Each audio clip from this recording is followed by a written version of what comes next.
Assalamualaikum warahmatullahi wabarakatuh. Perkenalkan, saya Kartika dari kelompok 4. Di sini saya akan menjelaskan tentang penerapan probabilitas distribusi normal dan contoh soalnya. Kemudian teman saya, Kamaita, akan menjelaskan tentang karakteristik dan konsep nilai Z serta langkah penerapan probabilitas distribusi normal. Kemudian teman saya Lauren akan menjelaskan tentang distribusi probabilitas kontinu serta bentuk dan karakteristik kurva normal. Kemudian teman saya Melanie akan menjelaskan tentang konsep nilai Z pada distribusi normal dan luasan kurva normal. Distribusi probabilitas kontinu. Distribusi probabilitas kontinu adalah distribusi yang memiliki variabel acak dengan nilai yang tidak terputus dalam suatu interval tertentu. Distribusi kontinu sering disebut juga sebagai distribusi normal yang memiliki bentuk seperti lonceng terbalik atau bell-shaped curve. Distribusi normal banyak digunakan untuk menggambarkan penyebaran data dalam kehidupan sehari-hari, seperti nilai mahasiswa, tinggi badan, hasil pengukuran, dan data statistik lainnya. Pada distribusi normal, sebagian besar data berada di sekitar nilai rata-rata, sedangkan data yang sangat tinggi atau yang sangat rendah jumlahnya lebih sedikit. Bentuk dan karakteristik kurva normal. Distribusi normal memiliki bentuk kurva simetris seperti lonceng dengan satu puncak. Karakteristik distribusi normal. Yang pertama, kurva berbentuk lonceng terbalik dengan satu puncak.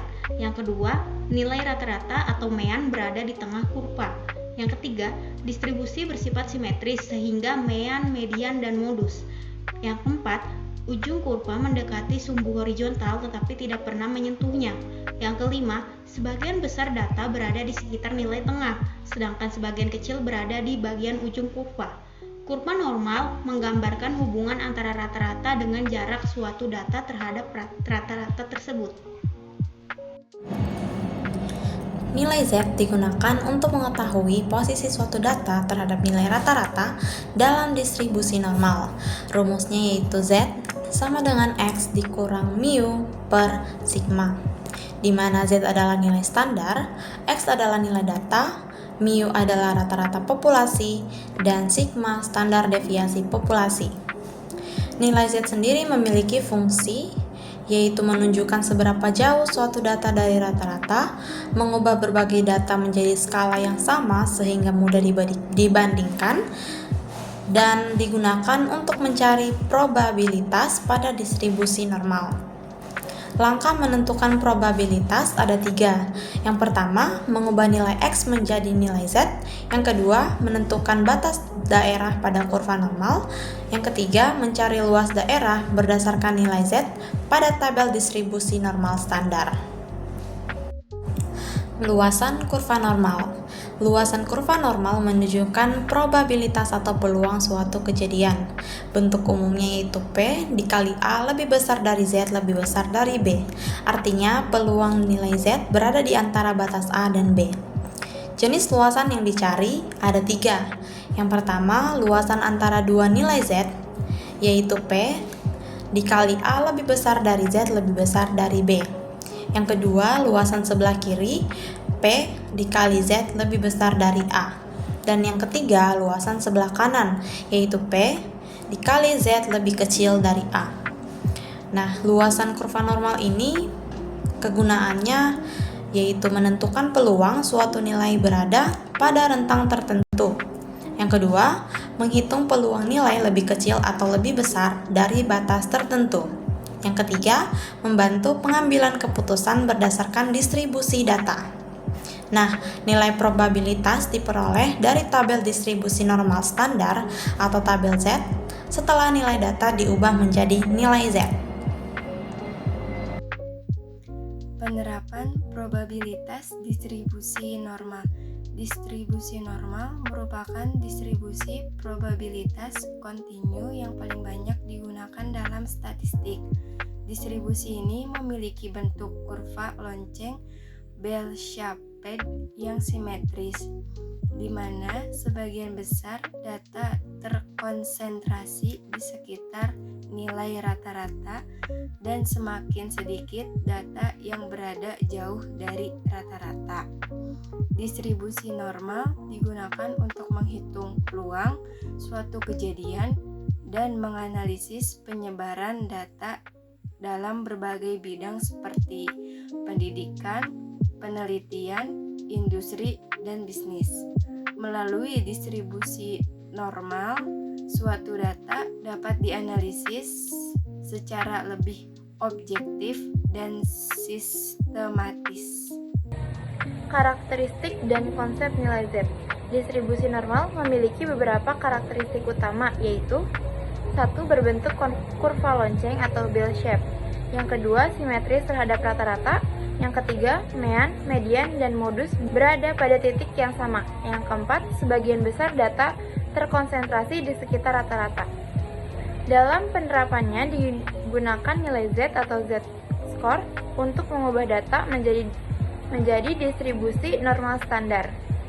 Langkah penerapan probabilitas distribusi normal. Untuk menentukan probabilitas suatu kejadian pada distribusi normal, data terlebih dahulu harus diubah ke dalam bentuk distribusi normal standar menggunakan nilai Z. Setelah itu, probabilitas dapat ditentukan berdasarkan luas area yang berada di bawah kurva normal. Langkah-langkah penerapan distribusi normal menentukan nilai data yang akan dianalisis atau X. Yang pertama, menentukan rata-rata dan standar deviasi. Yang kedua, menghitung nilai Z menggunakan rumus Z-score. Yang ketiga, menentukan area yang dicari kurva normal. Yang keempat, menggunakan tabel distribusi normal standar untuk memperoleh nilai probabilitas. Yang kelima, menafsirkan hasil probabilitas sesuai dengan konteks permasalahan. Semakin besar luas area pada kurva normal, semakin besar pula probabilitas terjadinya suatu kejadian. Karena itu, distribusi normal sering digunakan dalam penelitian, pendidikan, dan dunia industri untuk memperkirakan peluang suatu peristiwa. Selanjutnya, ada contoh soal.